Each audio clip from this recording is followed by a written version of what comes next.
you all for being here.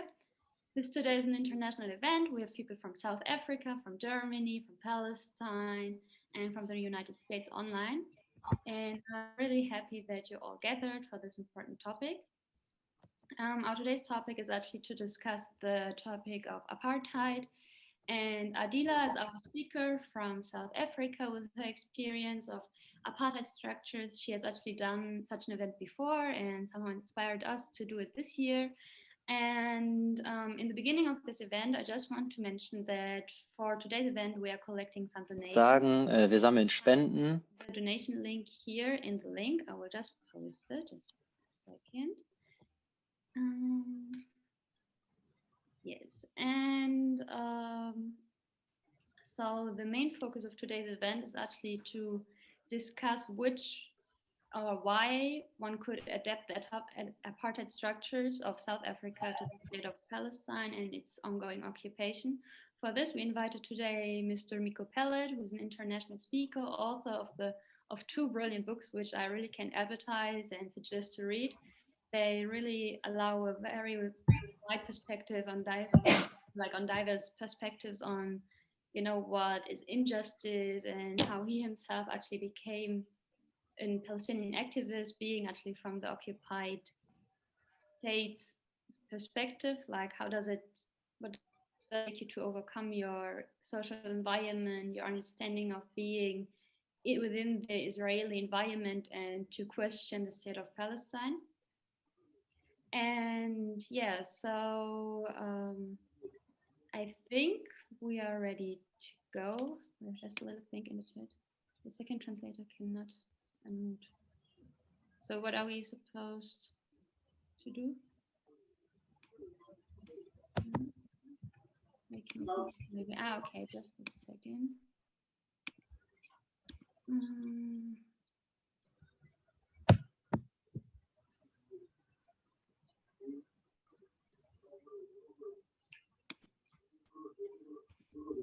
Okay, I hope this works now. Sometimes, like in each event, we have to figure out the technical things because they take a little bit of time and to figure out how things work. Because today's event, actually, you can choose to either hear it in German or in English, since we have two brilliant people who are willing to translate from English into German. And I want to shout out to them and thank them for their work and effort in advance. Yes, I think we should just jump into the topic. Maybe before we start, I know there are perhaps many questions, but just to maintain a structure in the beginning, we will hear Aadila referring in her experience of apartheid and what she's going to tell us about South Africa. And then Mr. Peled will be representing the apartheid perspective on Palestine. And by the end of the discussion, we will talk about why it's so important to speak of apartheid within Germany and the German structures. What is very important to mention is that this event was previously planned within the Weeks Against Racism, the International Week Against Racism in Germany. And we were invited to participate, but since there were some rumors about our group being anti-Semitic, we were excluded, and we still decided to have this event just because it is a common thing to silence groups who criticize the state of Israel. We decided to maintain our event and raise awareness that silencing is a real thing within Germany. And by the end of this event, we will actually talk about Germany's role and why it is important to support the BDS movement and why Germany should participate in the International Israeli Apartheid Weeks. Okay, so as I said before, guys, just write your questions down within the chat, and by the end of the whole discussion, we will have a, discussion, question, answer round. So I think here I would like to let Aadila, who's a law student from South Africa, I would just ask you if you would just briefly refer to apartheid and what apartheid is, and give us a brief introduction. Sorry, my phone just went off. First of all, I just want to thank you guys for hosting this, despite the fact that you were turned away from the other organizations and things. I think that shows how important this situation is, the fact that we have to overcome that just to be able to be given a voice. So I really commend you guys for being able to do that. Also, I just want to clarify with my speaking as a South African in South Africa, I'm 21 years old, right? And apartheid ended in 1994. So I'm what's known as a born free, because my generation was born free of apartheid. But because we're in this country, we learn heavily about what had happened. We experience it because, believe it or not, the remnants of apartheid stem far further than when it ends. So that's basically what I'll be talking about. I just wanted to clarify it because it's not always first-hand experience. But just to start off the discussion, I want us to look at the actual definition of apartheid in very simple terms. Apartheid means separation. It means apartness. In South Africa, it was basically a concept that was formalized into law, into life practices, into education systems. Oh, also, please tell me to slow down for the translators if they tell you that I'm going too fast. Into our education systems and employment opportunities, all of that was influenced by apartheid to such an extent that even basic geographical limits for members of society depended on your race in South Africa. So in South Africa, apartheid basically evolved from just a concept to rather an ideology that was supported by our government at the time, which was the National Party, who introduced apartheid in 1948. They introduced it and said that it was for the separate development of different racial groups in South Africa, which is a very tricky and very intentional wording when they say separate development, because from that wording, it shows that coexistence cannot occur because you can only exist separately. And I think that that's what countries like Israel do to justify the fact that they are creating separate development, separate reserves, separate resources for everyone. They are creating that division and further perpetuating the cycle. But basically, the laws under apartheid in South Africa, under the apartheid regime, forced different racial groups to live separately and develop separately, and thus it resulted in them living in grossly unequal situations as well.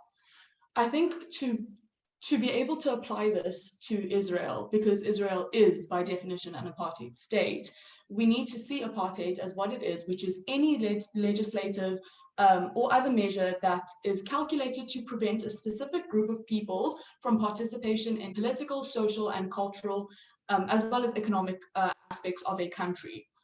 In particular, these laws would deny members of a certain group basic human rights, the right to exist, like the right to a nationality, right to self-determination, and right to express yourself freely, all of which Israel does to Palestinians, all of which the apartheid government did to South African people of color. That's basically what apartheid is in theory.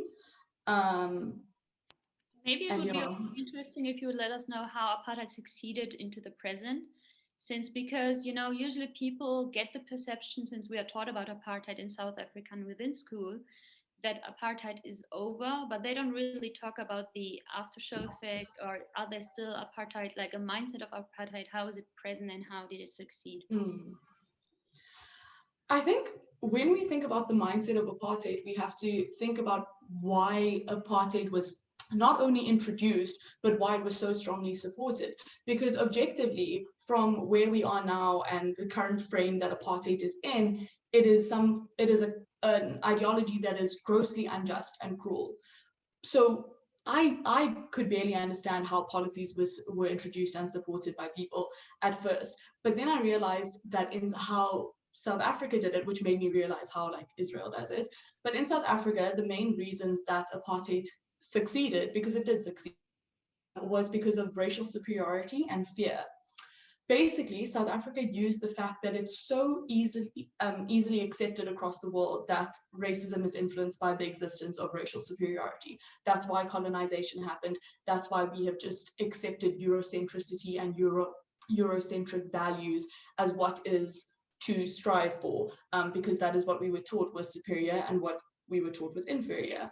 So South Africa used that, and another reason that the policies in South Africa took effect, which I think is the same reason that the policies in Israel took effect, is a very weak justification of the apartheid regime, and that is fear. So in South Africa, the white population was a very heavy minority. So they used the narrative of being afraid for their lives, for their jobs, for their culture, their language, all of that when they came into another person's land and oppressed them and treated them badly, which I think Israel has managed to do as well. They've warped this narrative of fear where they claim that they are in fear of the surrounding Arab countries, to control and hurt and marginalize people of the country that they are governing, acting like those people are not citizens of that country, like those are not their constituents, sorry. But I think what is different in this is that South Africa recognized that having a system that depends on fear as opposed to integration and acceptance, and overall tolerance doesn't work. And South Africa had to get to a very severe stage to accept that. It took so many countries turning against us. It took so much hurt happening in the country. And I don't know what more needs to happen, to be honest, for Israel to understand that it's not okay. Well, I do know what more needs to happen. BDS needs to happen completely. They need to be shunned from everything normal in our natural world, because apartheid is not a natural reaction to things. It's not a normal system. But that's basically why, and those two theories are why apartheid was introduced. And then why it succeeded, I think, in South Africa is because of our education systems and distinct separation.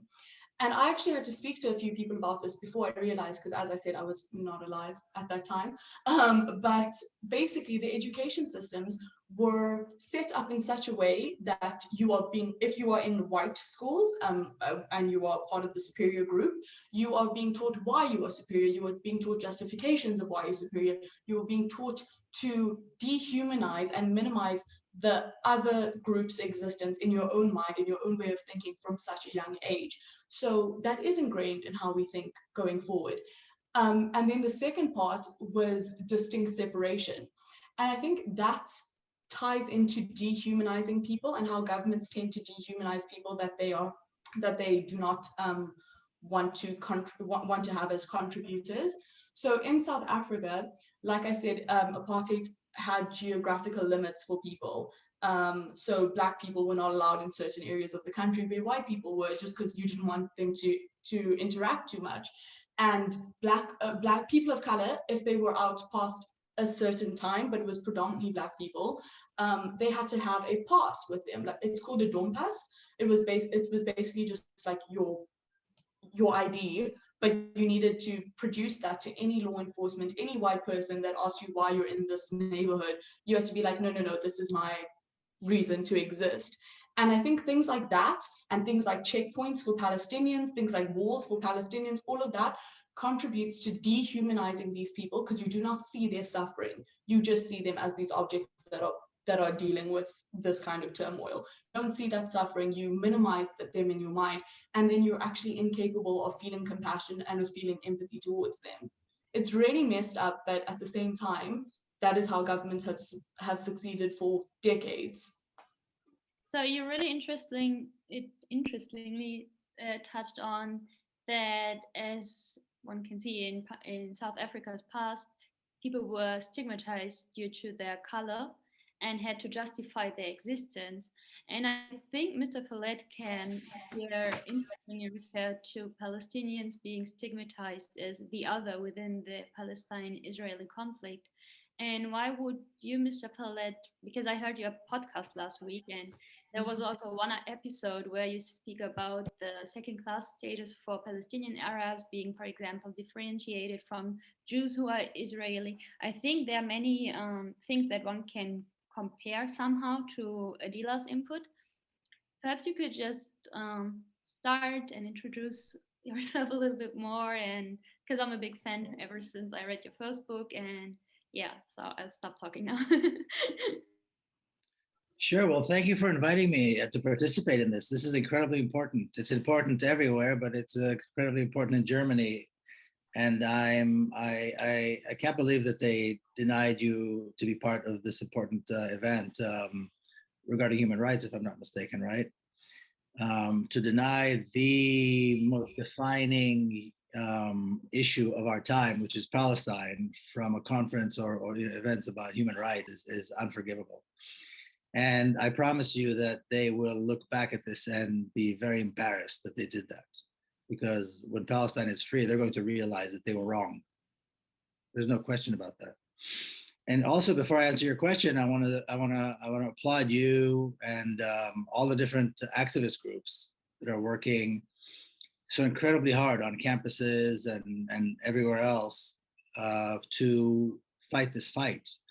And of course, it's very difficult. Well, I know that in Germany it's particularly difficult, but you're on the right side of the issue. And when Palestine is liberated, you will be able to say you had something to do with it. And the contribution you make is a considerable, probably one of the most important contributions being made today to the liberation of Palestine is the work being done by activists like yourselves. And so when this is done, then all the administrators and all the people that stood against you are going to hide in shame in some corner, while you will be able to proudly say that you had a role in this issue and in the liberation of Palestine. So now to your question, well, you wanted me to introduce myself a little bit. So I grew up on the privileged side of the apartheid, of an apartheid state. And there are many aspects to that. One is that, first of all, you don't even see the other. Now, Palestine is a very small country, so how do you accomplish such incredible segregation in such a small country where the communities are really geographically very close? I mean, in an Israeli town, you're never more than a few minutes drive from a Palestinian neighborhood or Palestinian town, really. Not to mention the fact that so many neighborhoods and towns are actually built on the ruins of other Palestinian towns. And there's always houses, there's always, olive trees or fig trees or something that tells you that people lived here very recently. So how do you maintain that? Well, like Aadila was saying, the education is very, very important to ingrain in young people the sense of privilege. In the case of Zionism, in the case of Israel, they don't frame it as race. They frame it as, well, this is our land and we've returned. They're the invaders. And of course, look at them. They're terrorists, they're poor, they're lazy, they're dirty, and so on. So while a lot of the things that are said about Palestinians are said about other minorities and other racist societies, the way they frame it is that this is our land, we're back, so we have a right, and we have a right, an exclusive right. And that's just the way it is. They're going to have to live with it. And thank goodness we're strong and we have a big army and we're smarter than they are. So we keep defeating them and we keep beating them at every war. And, the Arabs are kind of stupid anyway. We're Europeans, we're smarter. That's that's kind of how this is done. And it's done very specifically through a very well-designed education system, but also the environment in which you live. The jokes you hear, the conversations you hear around the table. I grew up in a very, very Zionist family. I had a father who was a general. I had a grandfather who was a signer of the Declaration of Independence. I had an uncle who was a president. I mean, that was the environment in which I grew up. So for me, Zionism is not something I learned in college or took a course. I mean, I grew up in it. I ate it and drank it at the dinner table every day. So I know how they think and I know what they say. And I was part of that. I would talk like that too. I was talking to somebody just the other day about how Israelis believe that dogs hate Arabs. And so when Arabs come, the dogs begin to bark because they can smell Arabs. Incredible stuff like that, all these stigmas, all this nonsense, all this racist stuff that exists. But then I, was able to take the journey from the sphere of the privileged, on the privileged side of the apartheid to the other side. Now, geographically, of course, it's very near. In Palestine, it's just a few, half an hour drive or something, or less. But it's a big step because you don't go there because it's dangerous, because they're Arabs, because they want to kill you, because of all these things that you grow up hearing your whole life. But I did take that journey, and taking that journey is what led me to this realization that I need to make a choice here. Where do my values stand? Am I a Zionist? Can I support the Zionist ideology and the state of Israel, knowing that it's racist, knowing that it's violent, knowing that there are really no values that can justify it? Or do I stay loyal to the values that I believe in, which is that all of this is wrong, violence is wrong, and racism is wrong, and so forth. So you can't, if you support Zionism, you can't support human rights. If you believe in Zionism, if you're a Zionist, you can't. So I came down on the side of rejecting Zionism, which coming from Sorry for interrupting. Yeah, I was just going to say this is a very important point, because our group as an anti-colonial is often referred to as being anti-Semitic once you're anti-Zionist, and once we would relate like there is a segregation wall within Palestine. I think it's over 652 meters long, and these are all apartheid structures within how the nation is built. Like we already heard about the colonial aspects of kicking people out from their homes and taking homes, ongoing deconstruction of Palestinian lives with the thing. How is it justified to say criticizing the state of Israel or being anti-Zionist is not being anti-Semitic? Because this is, I think, the main silencing method here in Germany. Once you raise awareness against human rights, against a state that oppresses basic needs like the freedom of movement, like within Gaza, as being labeled as anti-Semitic, because this is, I think, the main reason why Germany distances itself from the topic, or even shedding light on the Palestinian narration in the whole topic. How would you say is it justified to call Israel an apartheid state without really relating to being anti-Semitic? Well, yeah, that's the $1 million question. This is the biggest part of the Zionist propaganda, and it began as soon as Zionism began in the early 19th century, when Theodor Herzl, who, by the way, spoke and wrote in German, defined Zionism. He immediately defined anybody who is not a Zionist as either anti-Semitic or not a Jew, because in those days, most Jews, the vast majority of Jewish people, opposed Zionism completely. And many Jewish people still oppose Zionism, actually. But Zionism actually is the main nemesis of Judaism.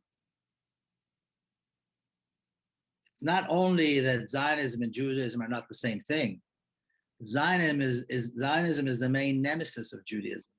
It's the enemy of Judaism. If you talk to rabbis, if you talk to, Jewish people, by the way, or not even certainly the Orthodox community, but even completely secular humanist people who happen to be Jewish, Zionism is the enemy. Zionism is a racist, violent ideology that has stolen the identity of Jews and is perpetrating horrific crimes. But they knew that this was going to be a problem in the beginning, so immediately they defined any Jew who is not a Zionist as some kind of a non-Jew, and anyone who opposes Zionism must be anti-Semitic because they are the real Jews. So in other words, but to bring it back to reality though, supporting Zionism is supporting racism. Supporting Zionism is supporting anti-Semitism. I can't say it any more clear than that. Supporting Zionism is supporting anti-Semitism because it is racist. If you oppose racism, if you oppose anti-Semitism, you must oppose Zionism, because Zionism is a racist ideology that produced a violent, racist state in Palestine. Can I ask a question? Sorry for interrupting. Just, Miko, you said that you grew up obviously in the privileged side of an apartheid state, and you had this revelation and you could see Zionism being conflated to a racist ideology. I remember we spoke about this in our talk last year, but how do we address people who have been so severely indoctrinated, specifically in Israel, indoctrinated with Zionist propaganda? Because to what extent do we blame these people, and to what extent do we expect responsibility? Because they weren't in control of it, and not everyone is going to have what happened to you. Not everyone is going to be able to have this revelation. So to what extent can we expect that, and how do we encourage that kind of transformation for people that have been so heavily indoctrinated, whose views have been like sheltered their entire lives? Okay, that's another excellent question, of course. Now, if we compare it to Germany, for example, okay, now I'm not comparing Nazi Germany to Israel or anything like that, but all Germans lived under the Nazi regime. All Germans lived under this brutal dictatorship, right? If I'm not mistaken, Germans saved more Jews than any other European country, if I'm not mistaken, or it's a top 2 or 3 countries in terms of saving Jews. So the Germans stood up against Nazism, knowing that full well that they could, because they were living under the same regime. They could be sent to a concentration camp themselves. Not to mention the White Rose and all of these other groups that did exist, right? Israelis live in a free democratic society for them. Okay, look at the results of the Israeli elections. We've had 4 of them in the last 2 years, so it's very easy to see, right? The most racist, the most violent, the most vile politicians, people spewing just horrifying racist epithets against Palestinians, promoting policies that are violent and racist. Now, Israelis voted for this. If tomorrow morning 100,000 Israelis wanted to stand up and protest against the siege on Gaza, they could do it. If they wanted to form a political party that went against the grain and said, we oppose racism, we love Israel, but we oppose racism, they could do it. Nobody would go to jail. So basically, they're not limited technically by their government. It's just they're that not limited at all. They're limited by their own racist beliefs, by their own desire to maintain this reality. That's the problem. So the Knesset, the Israeli House of Representatives, the Knesset, the Israeli parliament is a reflection of what Israelis believe politically. It is a reflection because look, even now, this 4th election, the numbers were slightly down, but still Israelis vote in very high numbers. Yeah. So we know what they think because they vote every single time, you know? So, you know, it's such hypocrisy because in this particular case, Israelis can't say, well, it's not the people, it's the government. No, who put these monsters in power? Who's maintaining Netanyahu's grip on power for over a decade? Who brought in this vile creature, Itamar Ben-Gvir, who is a neo-fascist of the worst kind, violent and horrible. He's now a bona fide member of the Israeli Knesset. He's going to have an international passport, you know, a diplomatic passport. He can go anywhere. This man is a criminal, and he's not the only one. He just happens to have the most extreme, you know, he vocalizes the views the most extreme way. But this is Israeli society. This is the reality. Which is why, I'm sorry, I'll just finish the sentence, which is why this is the answer. Which is why BDS is the answer. Until that society is brought down to their knees and they realize they have nowhere to go. They can't go to the Olympics. I remember South Africa could not participate in any sporting event. It was a violation for any country to even invite South Africa. It was a violation of any sport, any cultural event, any academic. It was a violation to even invite them. That is when Israeli society will change. Only then. I think what I was going to touch is actually your nice button, like the BDS movement, and how far does it help to prevent the apartheid structures, the ongoing oppression? Because here in Germany, like again, speaking from the German perspective, BDS movement was actually forbidden and was also labeled from the international counseling gathering of the politicians here in Germany, which we would refer to in the German language as Bundestag. It was forbidden and stated as being an anti-Semitic movement. And what is crucial about the BDS thing that many groups that, for example, I dealt with in university think that BDS is actually a group, but so they don't really comprehend that it is a grassroots ideology that is more of a mindset. Perhaps you could elaborate, like, what is BDS? How does it help to to put pressure somehow on the apartheid structures of Israel? And for you, Aadila, perhaps what made you say and state like, hey, I support BDS?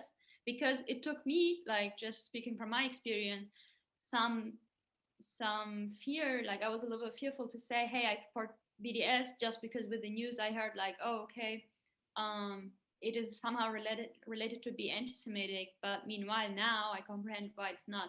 But perhaps we could shift the focus a little bit on the Meet BDS thing now. Sure. Do you love to start? Go ahead. Ladies first. Well, so for me, like I always saw BDS as boycott, divestment, sanction, and I linked it to what happened to South Africa. We, as Miko said, we were excluded from everything, as we should be. We were a hella racist country. But it took the world literally turning against the act of apartheid in South Africa for South Africans, for the white population in South Africa to realize that this wasn't a sustainable system. Whereas apartheid in Israel and the occupation of Palestine by Israel has been happening for a lot longer than apartheid happened in South Africa, and there still has not been any severe step of boycotting, divestment, and sanctions. And I think for me, it wasn't just simple things. It wasn't like, oh, I'm not going to drink Coca-Cola only because they support Israel. It's just silly things like that. That counts, but it's also like the mental boycotting and divestment and sanction of ideologies that support this Eurocentricity and this acceptance of treating people badly. It's an internal thing of saying no to colonization and actively decolonizing one's mind and one's practices. I think all of that forms part of BDS, and I think that's why it became such an amazing movement, as opposed to just a group that advocates for something. It is a movement that all of us can partake in, no matter where we are in the world. Yeah, I think the important thing is to divorce the whole issue of Judaism and anti-Semitism from Palestine. Because there's nothing to do with Judaism, it's nothing to do with anti-Semitism, and certainly BDS doesn't. Now, apartheid is a well-defined crime. It's a well-defined crime. If anybody wants to Google right now, they will find an actual definition of the crime of apartheid. It is a crime against humanity. It has been defined in international law. Israel, I always say, Israel doesn't violate international law. Israel is a violation of international law. The existence of this apartheid regime, which is the state of Israel, in Palestine is a violation of international law. We're talking about a violation of human rights. We're talking about a violation of international law. We're talking about crimes against humanity. That's what we're talking about.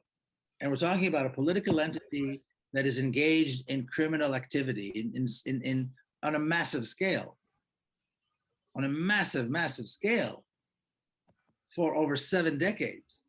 This is not some small thing, and it's not something that you can hide. It's all well defined. An excellent book came out last year. It's called The Palestinian Refugees in International Law. I wrote about it in my column in Mint News Press a few months ago. And it defines precisely the role of the refugees within international law and their rights, and also the role of the violator, which is the state of Israel and the Zionist organizations, and how much they owe and so forth. It's an excellent, excellent book. We're talking about a violation of law. It has nothing to do with Jews, non-Jews, Semitism, anti-Semitism. All of this is put into the conversation by Zionists who want to throw a smokescreen and say, well, let's talk about something else. And now we're all talking about anti-Semitism instead of talking about 2 million people living without water, 30-minute drive from Tel Aviv, which is, the big modern fun city that everybody lives in. 30-minute drive, there are people that don't have access to clean water or the basic most medicine. A child with a curable cancer will die in Gaza. A child living 2 kilometers away with the same cancer will live, because this one has access and this one is denied access. This one is an Israeli Jew and this one's a Palestinian. That's it. That's what we're talking about. Now, if there's any questions, any doubts about BDS as a call, you know, inherently as a Palestinian call, look at the demands of the call. Ending the military occupation. There's an international consensus about that. You know, the military, where Palestine is still governed by a military, allowing the refugees to return, releasing political prisoners, and precisely, and the resolution 194, which calls for the return of the refugees, is the most, you know, is the one resolution that has been, you know, returned again and again and again in the history of the United Nations. And equal rights. What are we talking about? Jews aren't even mentioned in the demands of BDS. There's no question here. There's nothing to do with this. Is all to remedy the situation in which Palestinians were placed. It doesn't talk about hurting anyone, not the Jews, not anyone else. So this is, I understand, I think, how we need to conduct the conversation. And when they come at us with the anti-Semitism and the Jew, it has nothing to do with Jews. It has nothing to do with anti-Semitism. It has to do with all these other things that I just mentioned. That's the conversation we need to have. I think what you just mentioned, Miko, is really interesting, especially about apartheid structures within the state somehow denies the Palestinian refugees the status to come back, but rather, you know, keeps them in the exile that they live in. Because now, speaking to people about the Nakba, the catastrophe where 750,000 Palestinians had to leave their homes due to violence, due to actually erasing certain villages back then in Palestine, it now seems impossible for those refugees with the state in its nowadays conditions to allow Palestinians to return home, because I think the issue has grown so far that you have, as you said, Israelis being socialized with the understanding this is our homeland, and Palestinians living with the pain abroad of our homeland was stolen. So the apartheid structures within the geographical location by, I don't know, I think it was 2020, last year in July, where the annexation plan came out, and the colonial settlements are still ongoing day by day. I think I read that this year 60% more of Palestinian land was stolen than the year before, and we just have started the year. So how does BDS actually help to boycott the expansion of the settlements? Because BDS also has like economical influence, and I read once that it really has had an effect, but perhaps you could elaborate on, was there really a progression, or is it more about the mindset? Because as you said, and as we all here understand, it is, BDS does not even talk about Judaism. It talks about the rights for Palestinians. It tries to give the Palestinian identity a narration somehow, but yet people hear about it. You have all these states that support Israel in its existence, how it is now, by silencing all the other countries. But how does BDS, or how can people contribute to establishing BDS within their country, like here in Germany, for example? If we, like as our group, we support BDS, and it took us some time to figure out the details about BDS. But on an international level, how would that look like? What can people do? How can one join the program or spread the mentality? Well, the first thing everybody has to do is understand it. And then they need to understand that this is going to be a very dirty, difficult struggle. Because, like you said, it's going against the stream. Everybody supports Israel. Everybody thinks Israel is the good guys and the Arabs are the bad guys, basically. You know, everybody thinks that Palestinians are terrorists and the BDS is wrong, and why are we targeting the Jews and so forth. So we need to have that conversation to get people to the point to realize nothing about Jews, nothing regarding anti-Semitism. Now, like Aadila was saying, it's not about you buying an avocado made in Israel. It's about some bigger things. I mean, don't buy the avocados, don't buy the date. You know, Ramadan is coming up. Make sure you don't buy dates made in Israel. Okay, that is important. But it's even more important to get to the point that Israel cannot participate in the Olympics. Now that requires organizing. That requires expanding the network. That it requires talking to people. That requires posting. That requires breaking the law in places like Germany and France and some other places. You know, that requires a real struggle, but it's the right struggle. So it's not easy. It's, you know, well, whether it's fun or not, I think we can argue. I don't know if it's fun or not. Some people find it fun, but the point is, you meet great people, and this is the right fight to fight. This is the right side of the issue. Now, sitting at home doing nothing is an option. Now, and again, like Aadila was saying, everybody can take this to whatever level they want. If you want to just not buy an avocado, don't buy an avocado. If you want to start a BDS chapter, that would be even better. Mm-hmm. And then talk to your neighbors and talk to other campuses and talk to whatever groups you're part of, social groups or political groups, or even religious groups, and get this thing going, you know, because it is dedicated. It is the right thing to do. It is nonviolent. It is principled. It is remedial. It hurts no one. It only comes to remedy the reality in Palestine. And I believe that, although this is not officially part of the call for BDS, this will bring down the apartheid regime in Palestine. Mm-hmm. You know, when I was in South Africa, everybody I met, white, black, in between, and everything in between, said the same thing. BDS brought down apartheid. We now, which is why South Africans are so passionate about Palestine in general, because now they see it as their role to support and help Palestine. And when the question is raised, and I remember this because it was raised so many times, you know, is Israel an apartheid state? People in South Africa laugh when they hear that question. They can see it all the way from Cape Town, all the way to Palestine, that it's an apartheid regime. I mean, you have to, how can you not see that it's an apartheid regime? Miko, I have rights that a Palestinian doesn't.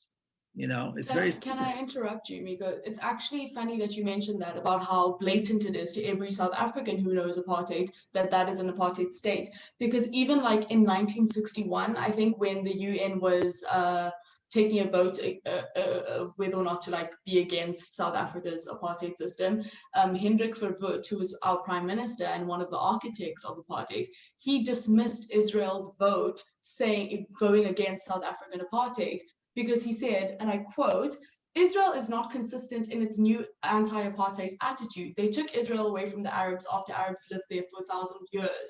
In that, I agree with them. Israel, like South Africa, is an apartheid state." That's coming from someone who's unashamed of creating an apartheid state. There's no reason to lie. Right. They don't recognize real. And of course, the two countries had great relations. Very, very close relations. Yeah, there's that. It's ridiculous.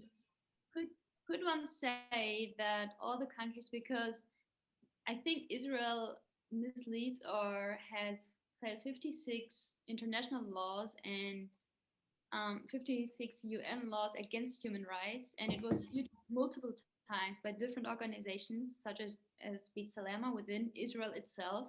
However, how is it possible that an apartheid state like Israel gets away with everything? Because we talked earlier about the concept of power, and I was just wondering myself, is it really just the alliance with being with the most powerful, the safest country within the world, which is Israel? Is that the interest with supporting, like if we look at Egypt and all the other Arab countries which started to have peace contracts with Israel right now, it seems so paradox being Arab and an Arab country, seeing them allying with Israel against the rights for Palestinians. Is it just economical interest, or what does motivate other countries to let Israel's right to exist in its state now with all the apartheid structures to maintain? What are the motivations for other countries to actually, ally? Well, I think it's mostly political interest. If we look at the Zionist movement as a whole, starting right at the very beginning, at the end of the 19th century, early 20th century, they developed a very, very strong and very efficient model of lobbying. They had the best, the smartest, people who spoke many languages out there traveling around the world to speak. My grandfather, I have a poster here of advertising a lecture by my grandfather in 1922.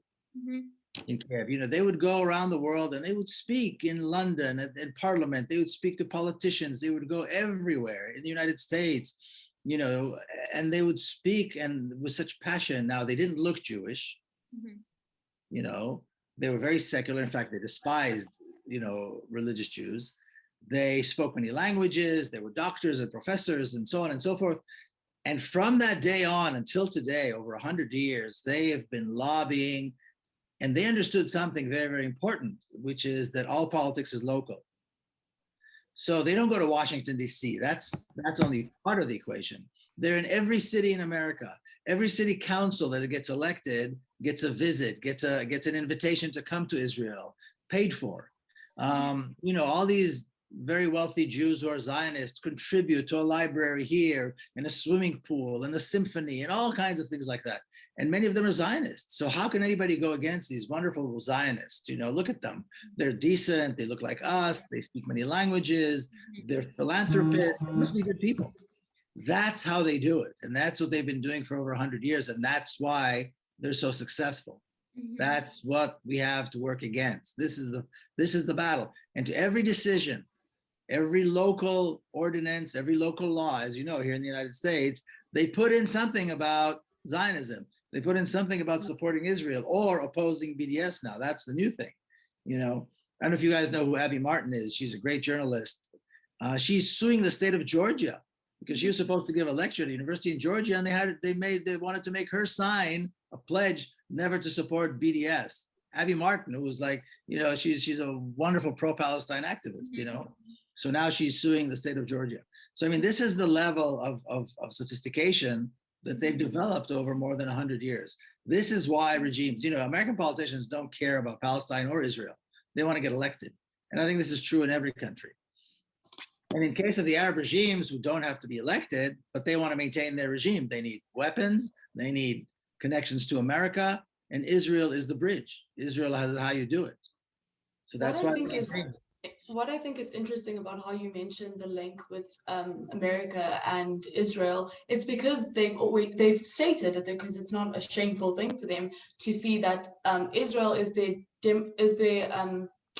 democratic steadfast in the Middle East. Like that's their pillar of democracy in the Middle East, which is why they invest so much into it.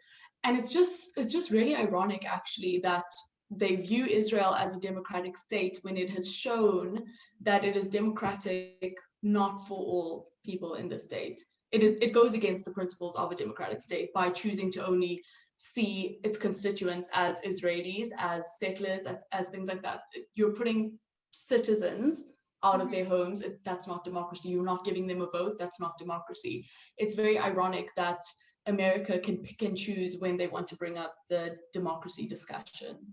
I think also one can barely relate democracy to an apartheid state, just because thinking of Biden, who just before the election stated, hey, I am Zionist and I'm proud of it, and I'm giving that mindset to the next generation. And perhaps, Aadila, you could touch on generational trauma, because me and you, we have been chatting in the past days, and you told me something which I really find interesting to share it. And maybe the next point after that could be, how is an Israeli Palestinian differentiated than a Jewish Israeli due to citizenship, which also is then again a form of segregation due to a passport or religion. But perhaps we start with Aadila, and then Mr. Peled, you could perhaps answer the question. So I think with generational trauma, we have to look at what it's caused by. So generational trauma caused by systems of apartheid or systems of severe discrimination against a group that you are part of, let's say. It basically is something that is established by patterns in behavior regarding what someone has faced or what a community has faced.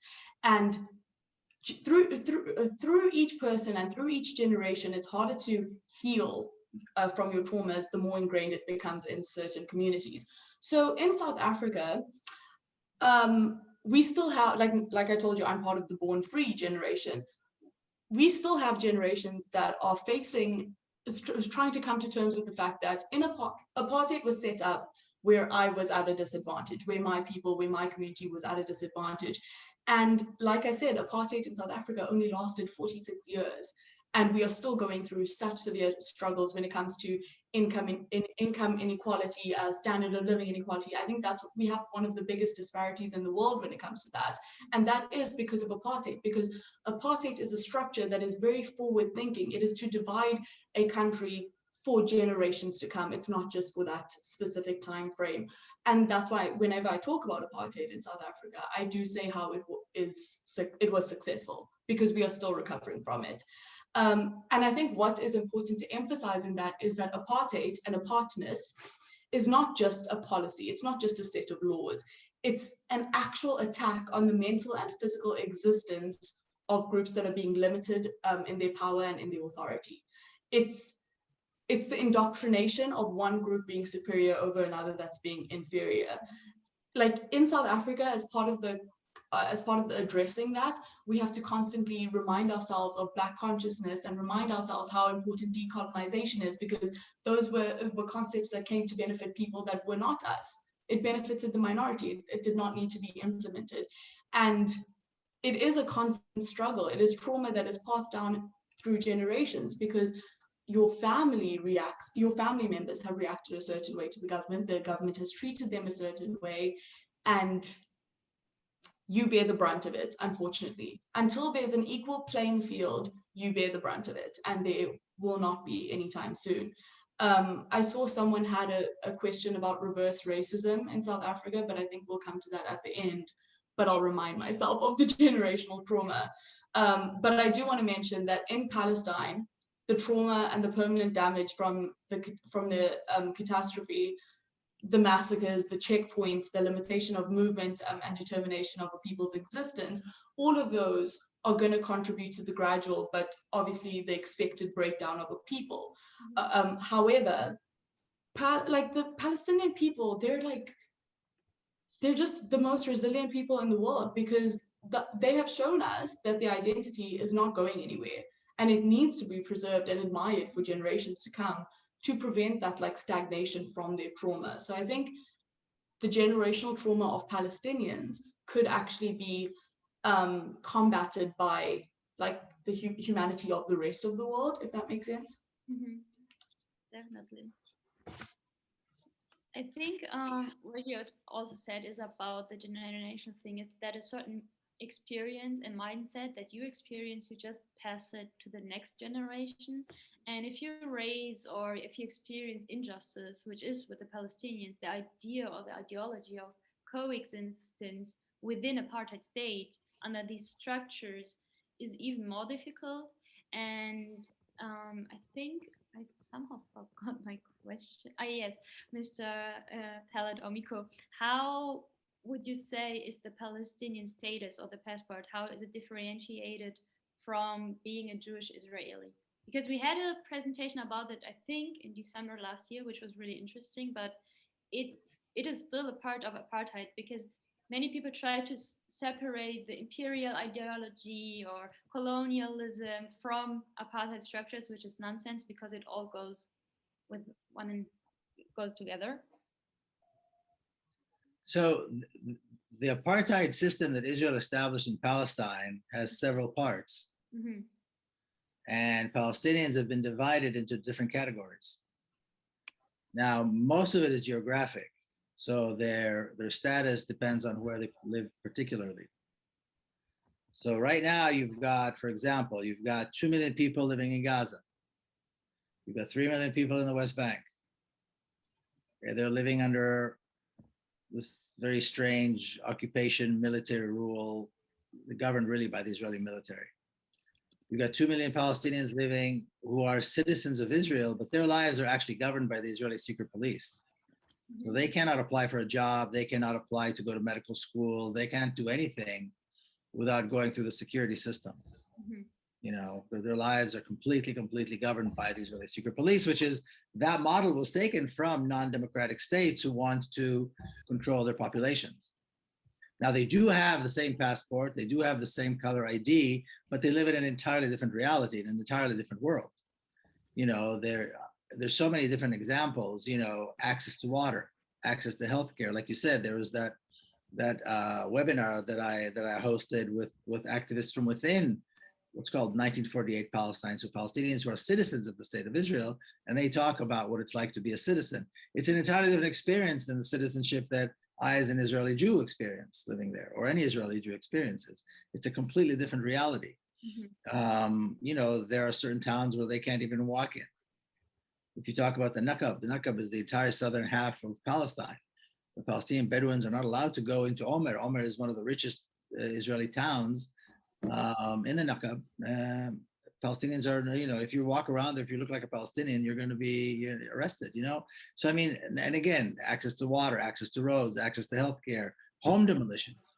Mm-hmm. You never hear of an Israeli home being demolished, Israeli Jewish home being demolished. Why? You think they never break the rules?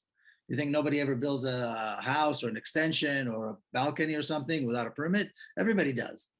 But they get a fine. They go to court. 10 years later, something happens. Meanwhile, nobody comes to demolish their house. In the last 3 years, in the Nakab alone, in the southern part of Palestine alone, there have been more than 2,000 home demolitions per year. Mm-hmm. And this is a very poor community. When we say homes over there, these are usually very, not exactly mansions, although they do destroy mansions in Jerusalem and other places as well.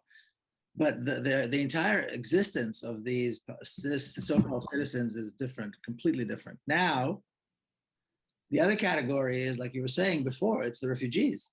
Mm-hmm. They're denied anything. They have no rights anywhere. When the state of Israel was established, it established right away, it established an apartheid regime. Mm-hmm. These Palestinians, and today, of course, there's over 5 million with them and their descendants, have been denied citizenship, have been denied the protection of a state, have been denied the protection of the law, any law. They were completely kicked out and they can't come back. And citizenship was granted to people like me, to settlers. Mm-hmm. And, a kind of a quasi-citizenship was given to the few Palestinians who actually remained, but not completely, because many of them are displaced, internally displaced. So they're refugees, even though they're within Palestine, they're still refugees because their villages were destroyed, their towns were destroyed, and so on. So it's an entirely different reality. It is a textbook apartheid. And again, if you compare it to the crime, to the definition of the crime of apartheid, there's no question that Israel is an apartheid regime, an apartheid state.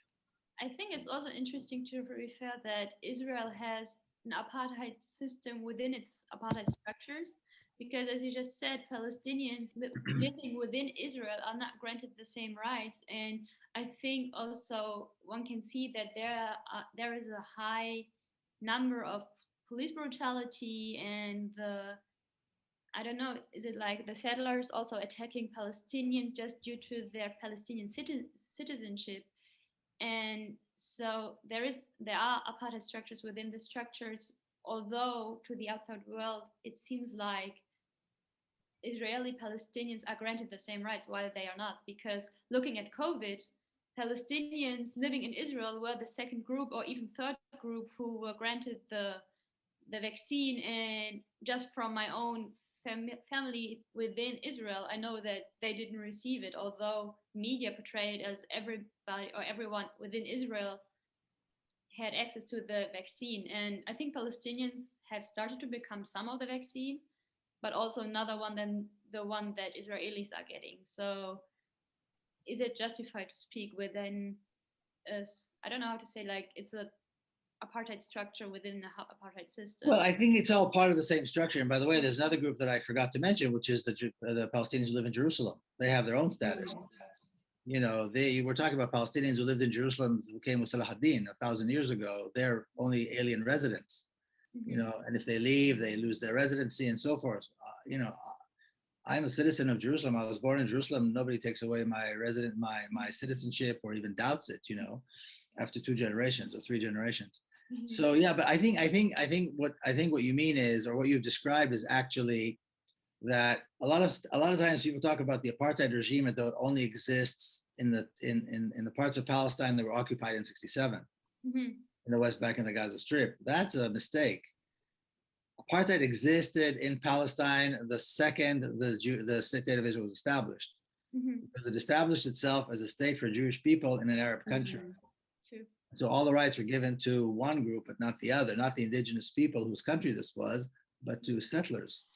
That is precisely the reality that was established. So it's been an apartheid state from the very beginning. It defined itself. It didn't say the word apartheid because they're smarter than that. So they use Israel, which is biblical. They use Jews. They use Zion. They use all these terms that people think about the Bible. They think about And then people confuse the Bible with history, and they think the Bible is history, and you get into this mess, and that's why they're so successful. That's why they're able to sell this nonsense, because it appeals to people's, religion and emotion and things like that. Yes, definitely. I think we somehow came to the end. I don't know if Aadila would like to add something, or you, Miko, would like to add something. And then I would open up the discussion or question round. I would just like to emphasize what Miko was saying about stop conflating Zionism and Judaism, because it's so difficult to communicate with someone who only wants to use religion as the basis of an argument, when unfortunately that is all theoretical, whereas practically in real life there are people that are suffering, there are human rights that are being violated, the UN has recognized it, there are treaties and declarations that have been violated. That's all real life, that's not theory. So there's no point arguing over theory and ignoring the actual facts in real life. There's no point arguing about religious rights over something when no religion allows dehumanizing someone and taking away their dignity. Yes, definitely. I think that was a nice closing word. Oh, thanks. Definitely, just because you're right about it. Like, if you think about it, the Palestinian-Israeli conflict was never about religion. You had, looking back at Salahuddin, even before, after Jesus, since I'm a history major, I went into the dive in of religions back then. Palestine was actually the place where religions, cultures, diversity coexisted, because you also have like all the Jewish Orthodox religious places which have to be differentiated from Judaism. It's like you cannot tell someone who is Shia being a Sunni or whatever. It's never been a conflict of religion, which somehow, as Yumiko said, people or media just use this events of the complexity that present in such a small country, just to cause confusion, to let the human being lazy, trusting the media, and having this image without to go the step to decide being active or get clarification about everything. I think I'll open up the question just for everybody. We are collecting today a donation for this event, and I will drop the link in the chat right now. And feel free to donate whatever you feel like. I really appreciate, and I want to shout out here already before I forget, to our translators today, Jamal and JJ, who are translating into German and make this event bilingually possible.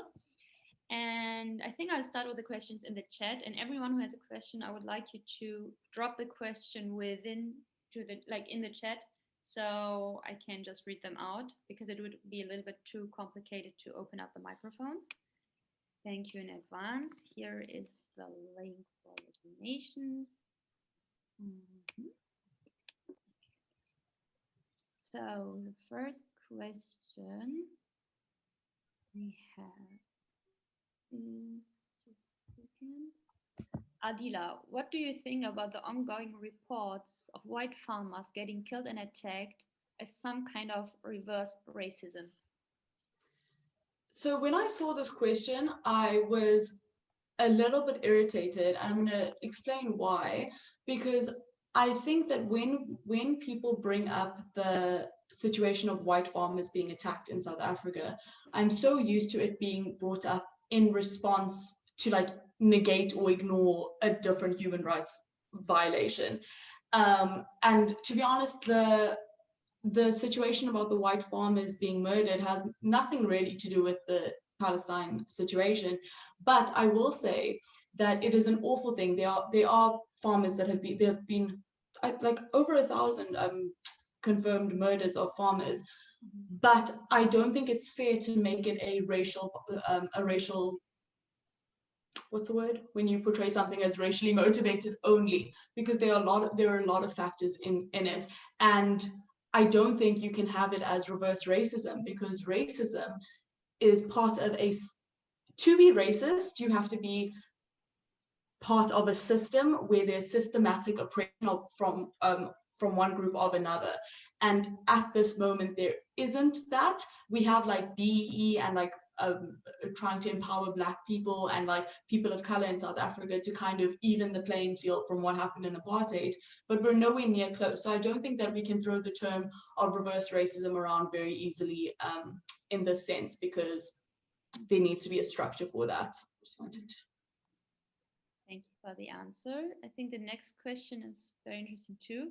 Mr. Peled, but why do Jewish people support Zionism and seeing anti-Zionism as racism or anti-Semitism? I think we touched on that, but perhaps the second part is interesting. What is the benefit of Jewish people supporting this ideology? I mean, not all of Jews, but those who live in Israel. Well, I don't know. Why do people support racist ideas? Because they're racist. I mean, you know, so Jews are just like anybody else. Some of them are racist, some of them are not, some of them are, you know, they support it because they support it. I mean, like I said earlier, the efforts by the Zionist organizations around the world to educate, so-called educate, indoctrinate Jews and non-Jews into accepting Zionism are incredible. I mean, you should see what happens in the United States. I mean, the big synagogues, the Israeli flags, the special classes in the schools that you know push this Zionist agenda, push the Zionist narrative in a way that it becomes the reality. People don't realize anymore that it's propaganda, that it's all built on lies. So that's why the people that are Zionists are Zionists. There's no other reason. There's education, and then there's inherent racism. But there's no way to justify it. It's just there's only way to explain it. But perhaps it would be interesting to know, have you experienced within Israel a movement pro-Palestinians? Like, are there voices that can be represented that fight for equal rights? Inside of Israel? Mm-hmm. Not among Israelis, among Palestinians, yes. I mean, yes, there are a handful of Israelis in the very, very fringe, you know, that are considered radical and speak like I do. But it's a very small minority. Of course, among Palestinians, of course there is, but not among Israeli Jews. It's very rare. Yeah, I mean, there used to be what was called the peace movement, but it was a Zionist peace movement. And Zionism and peace, you have to choose. You can't have both. And they chose Zionism, so the peace, what was called the peace movement, of course, you know, disappeared because they're all Zionists, and that's what they chose to be. Yeah, but were they talking about Jews in general, or were they talking about Israelis? I think so. Here the question was about Jews in general. Oh yeah, okay. The next question is also for you, Miko. Many Palestinians boycott Israeli elections because they consider them illegitimate and waste of time, as token representation doesn't seem to change the power balance. Do you think this is the right strategy? Absolutely.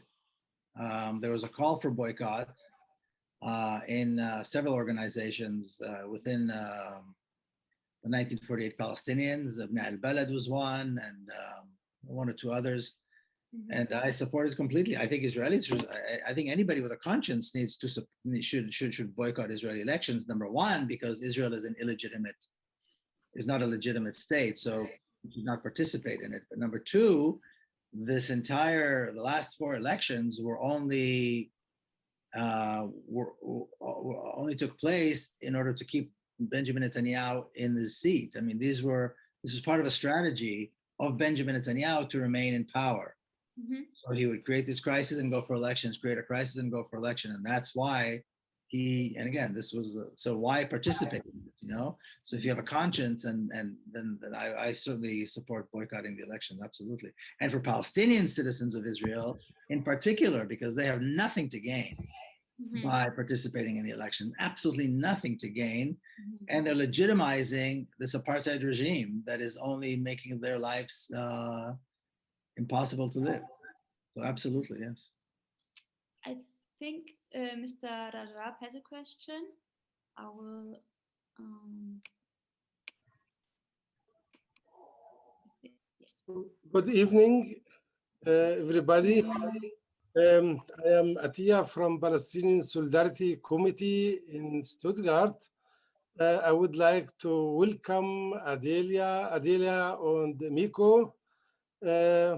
I want to greet you, Miko, and we wish to see you again in Germany. Ahlan. Alan, I have two questions. The first one, we know all that discrimination and racism and apartheid, all these are features of settler colonialism. Can we discuss deeply about the settler colonialism and how we can overcome the colonialism and settler colonialism in Palestine? The second question is, how do you think, Miko and both, I think the question is for you both, about the one democratic state, excuse me, one democratic state solution. We have in Palestine a movement now. We are working on this idea, one democratic state for all citizens in Palestine. Yeah, that is my question. Thank you. Oh, very good questions. Thank you for that.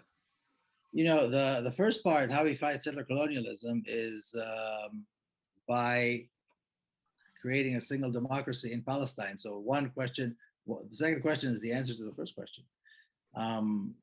You know, I think BDS is the bridge that takes us from this racist regime that has been occupying and destroying Palestine. And I think when we say occupying Palestine, people don't appreciate just how destructive it is.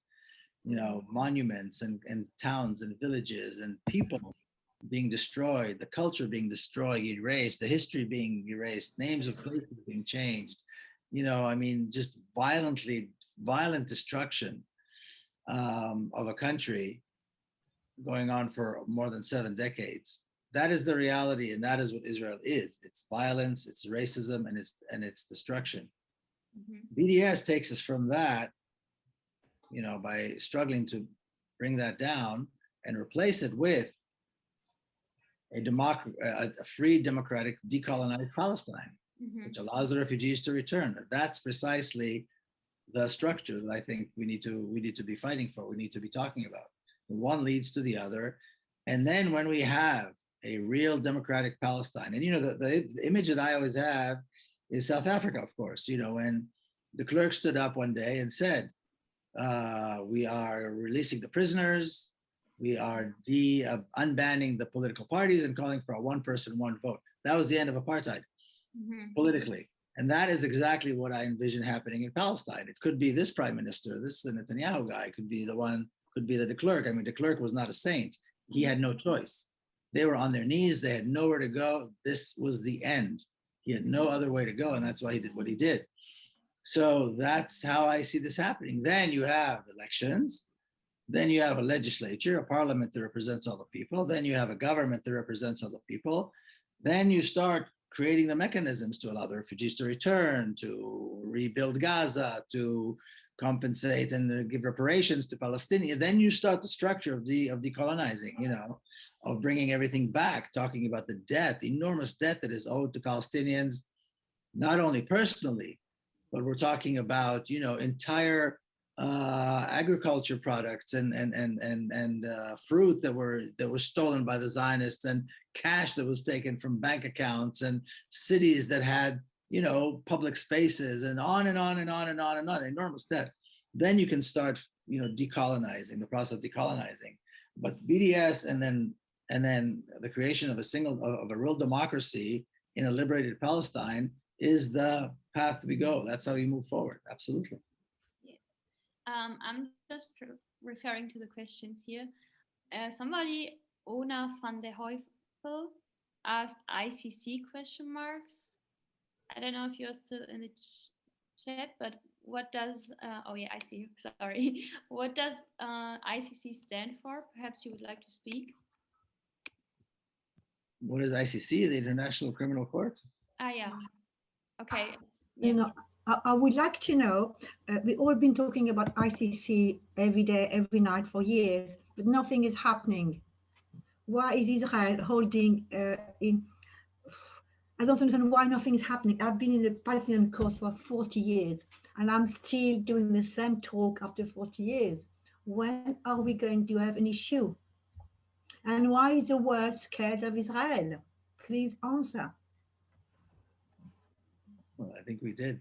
I think we did. I know you. Thank you. Merci, Miko. I think we did answer.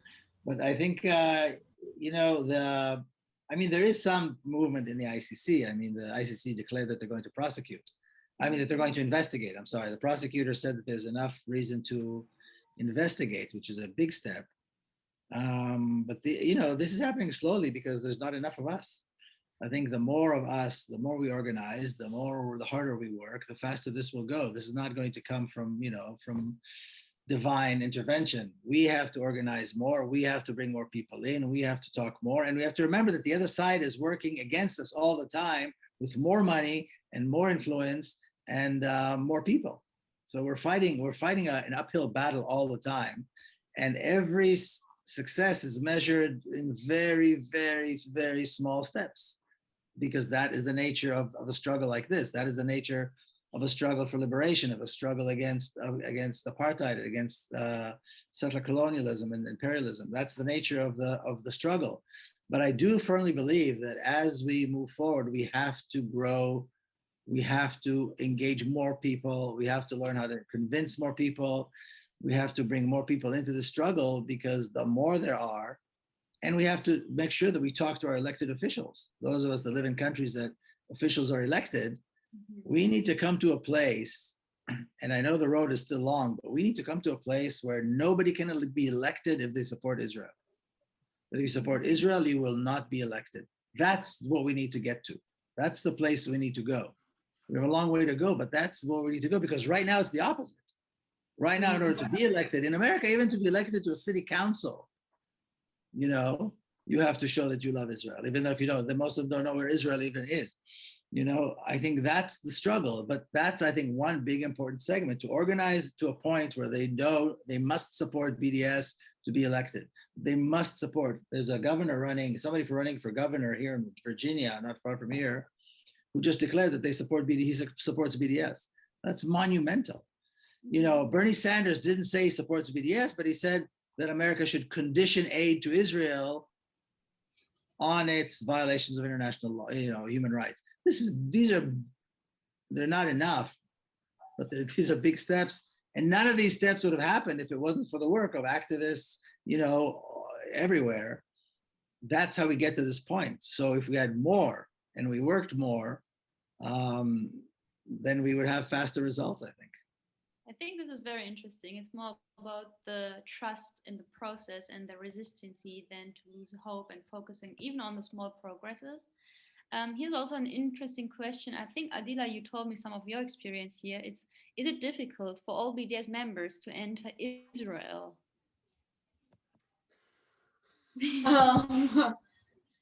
For some of us, it is. And I think it's because Israel is still being able to manipulate the intentions of the grassroots movements of BDS. They're saying that it's this anti-Semitic group, it's this hateful group, it's this destructive group. Why are they hateful? What are they hateful of? They're hateful of an apartheid system. It is very difficult to gain access to Israel if you are a BDS supporter. But as a BDS supporter, why would you want access to Israel? You should be boycotting them because they are an illegal state. I do think access to Palestine is important as a BDS supporter, but I think that will only come without like succumbing to the threats of Israel and to the limits that they pose on you regarding traveling and whatnot.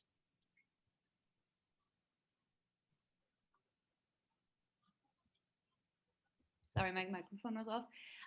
Here's somebody also, I think, Ona van den Heuvel, you asked where all the Palestinian politicians are here, and somebody answered in the prisons, which is perhaps, Miko, you would comment on political, but to some extent, if you're politically active within Palestine, you are imprisoned. And me here as Palestinian speaking about Palestine even endangers me and my legacy to go back to Palestine. So it's not that unrealistic. But what do you know so far about the status of Palestinian politicians, Miko? Oh, sorry. I think you need to enable your microphone. Yes. Well, if they're not in prison, they're dead. I mean, if Nelson Mandela was a Palestinian, Israel would have assassinated him. Israel would never have allowed Nelson Mandela to continue to be alive. He would have been assassinated. And so Israel has learned from South Africa. Israel has learned from the Irish struggle against the British. Israel has learned a lot, and they implement everything they learned. So there's no question, if there was a Mandela in Palestine, he would have been shot. Now, if we look at the Palestinians in the Israeli prisons, you know, when we talk about a one person, one vote in a free Palestine, you know, there are thousands of Mandela, you know, people who are very qualified, excellent people who will probably run for office. You know, there are lots of Palestinian political prisoners. I mean, then many of them are great leaders and have great ideologies of all the entire political spectrum, from totally leftist to totally, you know, religious Islamists. They're all in jail. Mm-hmm. So they cannot really function. When they do function, if they're on the outside, they get thrown back in jail. So in a free Palestine, again, when the prisoners are released, when political parties are unbanned, and by the way, the question about boycotting the elections, I would say boycott elections that legitimize the state of Israel. But once the system collapses and we have real elections, one person, one vote, post-Zionist liberated Palestine, then of course, and there's going to be a lot of people to vote for, because all of these great people will come out of jail and will be able to speak up. Yes, thank you for the answer. I was just looking for the further questions. I think we are somehow getting to the last 3 questions, and then the whole interesting discussion is coming to an end. This is also why I'm not elaborating on the question, just to have a fair chance for everybody to pose their question. I don't know, Ryan and Alina, do you feel like reading out your question in person? Sure, I can do that. Hi. Hello, I'm Ryan. Go read your question. Yeah, sorry. Well, firstly, I want to say thanks to both of you for giving this wonderful talk, Aadila and Miko. Yeah, it's really wonderful that this is something happening, and we're happy to attend. So my question is for Miko Peled, but also, you know, feel free to discuss it amongst the both of you if you wish. My question is a 2-part question with small context in the middle. I'll just read it out.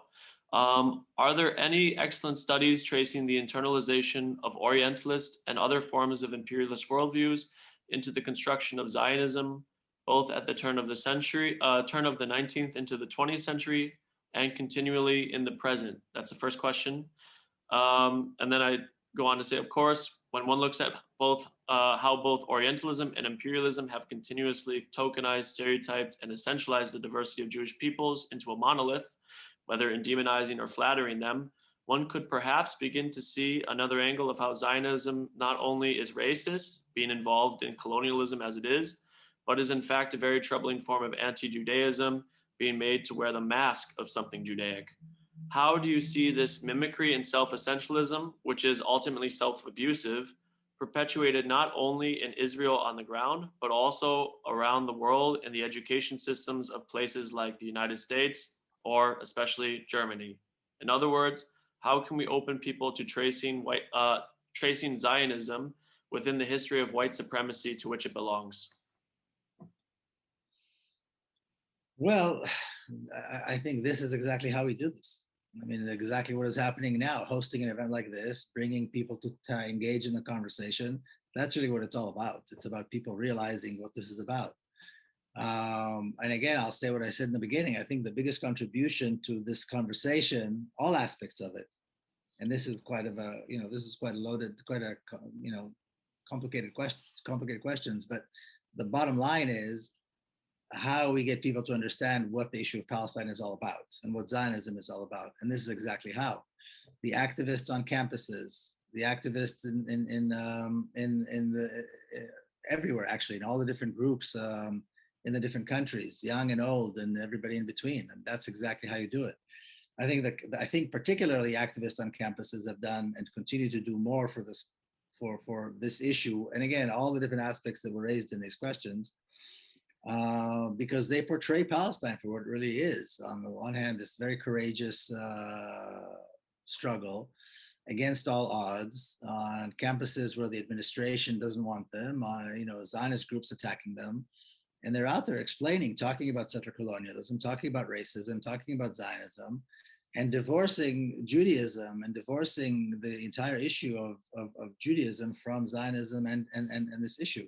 Like I said earlier, Zionism should be in the same column as anti-Semitism because it's a racist ideology. If you're fighting racism, you should be fighting Zionism. If you're fighting anti-Semitism, you should be fighting Zionism. So I think this is precisely how you do this. So just not to interrupt this, I think Ryan, you can propose a question now again because it's, I think, related to this content, or you do not intend to say something? Yeah, it's sort of a follow-up. Thank you for that. Thank you for that answer. That was really helpful, really insightful. The follow-up question. Well, the reason I asked the question also is that here in Germany, the work that we're doing, what we've observed is that people are sort of conditioned to shut down as soon as Palestinian anything is brought up. So it seemed to me helpful to show people in Germany, for instance, that to support Israel is not only to harm Palestinians, but also harm Jewish peoples, the diversity of Jewish peoples, and other people around the world of conscience and of color and everything, So this angle of tracing white supremacy into Zionism seemed an interesting way to bring this discussion for people who otherwise are sort of blocked to understanding even that Palestinians are human beings because they're conditioned to shut down as soon as they hear the word Palestinian. So that's why my follow-up question is, do you, and this is for my own research perhaps, do you know any good readings that, or readings or books or, anything that really looks at, in a nuanced way, the ways in which Zionism has been participating in a white supremacist version of Judaism, so to say? It's not a version of Judaism. Zionism, no, I don't mean version of Judaism. I mean a white supremacist manipulation. Yeah, of course. There's, in fact, I have there's an excellent book called Holocaust Victims Accused. You can find the PDF online. And it talks about probably one of the most disturbing aspects of the history of Zionism, how they stood in the way of saving Jews during World War II.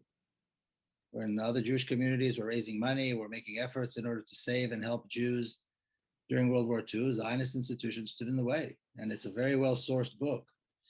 Another book, if somebody's interested, if somebody has the ability to read, really read, it's a book of 1,500 pages. It's called The Empty Wagon. And it's by a rabbi by the name of Yaakov Shapiro. Mm-hmm. And it's designed, to be honest, it's a book for Orthodox Jews. So a lot of the stuff that anybody who's not Orthodox Jews is not going to understand. But the vast majority of the book can be very well understood by anyone.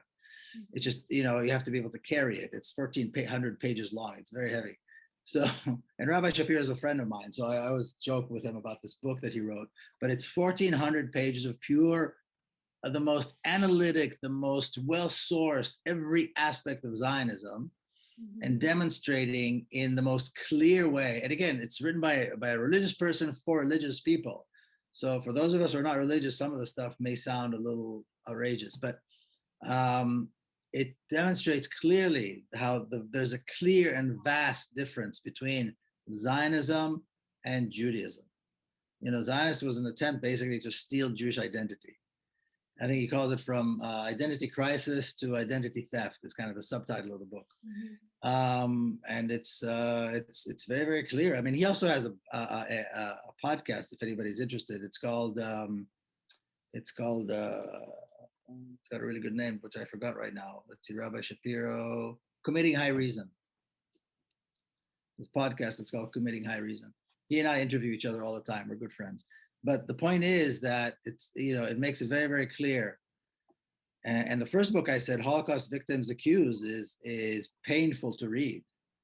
Painful to read, because particularly towards the end of the war, there were a lot of opportunities to save Jewish people from death, and many thousands. And the Zionists wouldn't do it because their basic thinking was, if we want to get a state, there have to be Jewish victims so that we can come back to the world and say, see, we have to have a state. So they wanted to see the Jewish victims pile high so they can point to it and then get their state. And it's very well sourced. This is not just somebody speaking, off the cuff. This is very, very well sourced with the names of the people and the times and the places and the meetings and so forth.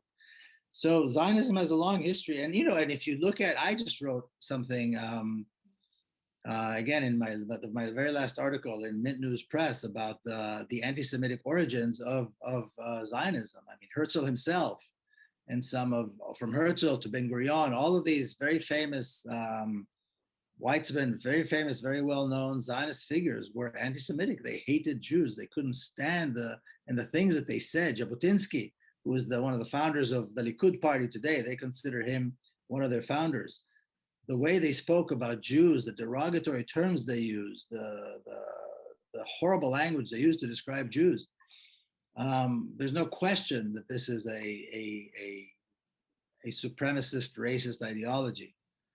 And it's good to see the Jews coming out against it, Orthodox Jews coming out against it and saying, and they came out against it as early as 1900. I mean, the majority of rabbis as early as 1900 came out with letters and books saying specifically that Zionism will bring about violence in the Holy Land.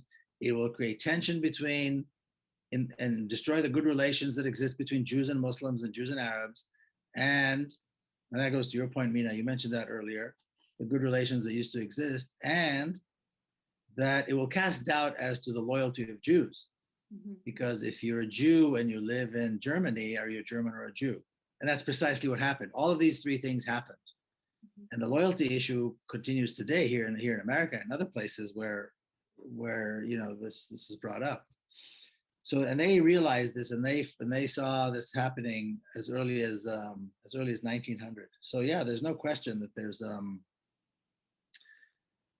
it should be in the column. Zionism should be in the same column as anti-Semitism and all the other racist ideologies. So I think this was very helpful because in the chat there were also some references to book and literatures. And although I had closed the question round earlier, there were more questions, but due to the time limit, I will read out the last two questions that were proposed.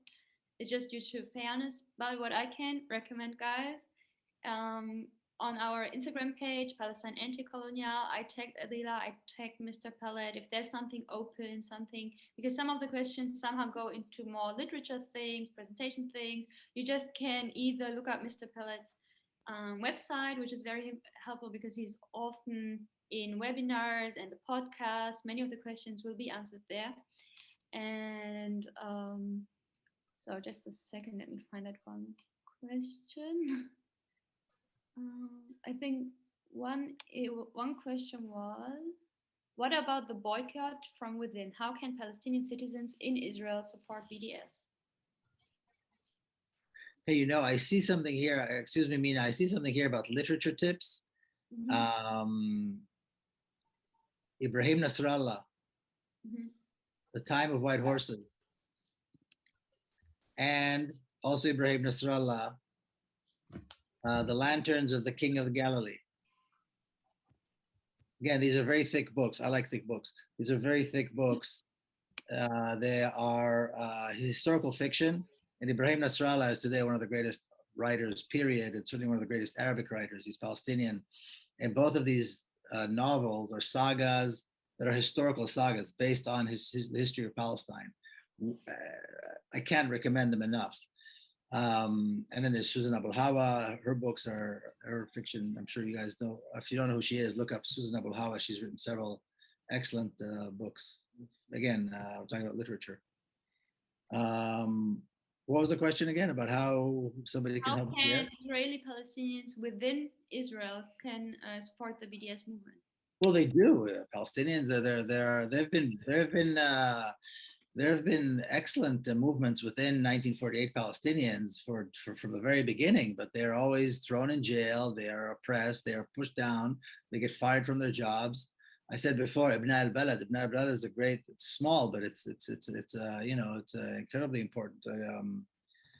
Very, very important. And the people do what they can. I mean, you have to eat, you have to live, you have to drive, you have to have electricity. So when you live there, you live there. But there are ways, and they do participate as much as they can in boycotting in boycotting from within. Absolutely. I mean, there's already a movement, and this already exists, and it's existed for a very long time. And I also think, I just want to add on to that, I also think that the onus in this situation isn't necessarily only on Palestinian people. The onus, I think, is on the rest of the world to be taking up the arms of like BDS. And Palestinian people show their support for the movement, despite them being like targeted for it, despite them being in prison for it. That's why like we were able to work with, BDS actually has worked with so many prisoners, like political prisoners and stuff. Just hearing what they have to say and hearing what they go through and hearing how they see the country that they've lived in for so long, it motivates BDS supporters and the BDS movement from afar, because that is our onus. It's not on them. I think that was actually the perfect closure. Aadila, I think you were really great in summing things up. Just to summarize shortly, I think this was a very, very fruitful discussion. We had so many different topics. We had such an insight about a book dealing with Orthodox Jewish religion a little bit, which I highly recommend just to understand diversity. Many people fearing actually dealing with the topic of Israel and Palestine just because their lack of knowledge.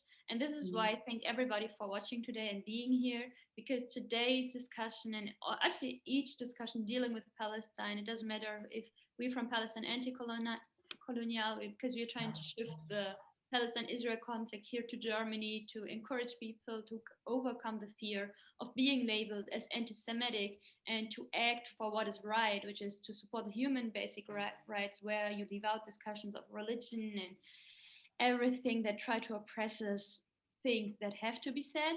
And just to speak about Palestine is already a step for progressing and going into the right direction. So guys, if you listen to podcasts, again, I can really recommend all the podcasts Mr. Peled has out there, the webinars. It's just very enlightful. You can always propose your questions. So in case you didn't have the chance, your question was read out there today, I'm really sorry for that, but I know that Mr. Peled has an appointment and I have one too. So I'd like to thank everybody. Thanks for being there. Thank you for the nice questions. And thank you to Jamal and Janice for the translation. And I hope you all have a wonderful evening or day in the United States. And yes, thank you. Thank you, Mina. Thank you for everything. And thanks. Thank you so much. Bye-bye. Bye, Aadila. Bye-bye. Bye-bye. Bye, Miko. Thanks, guys. Bye-bye.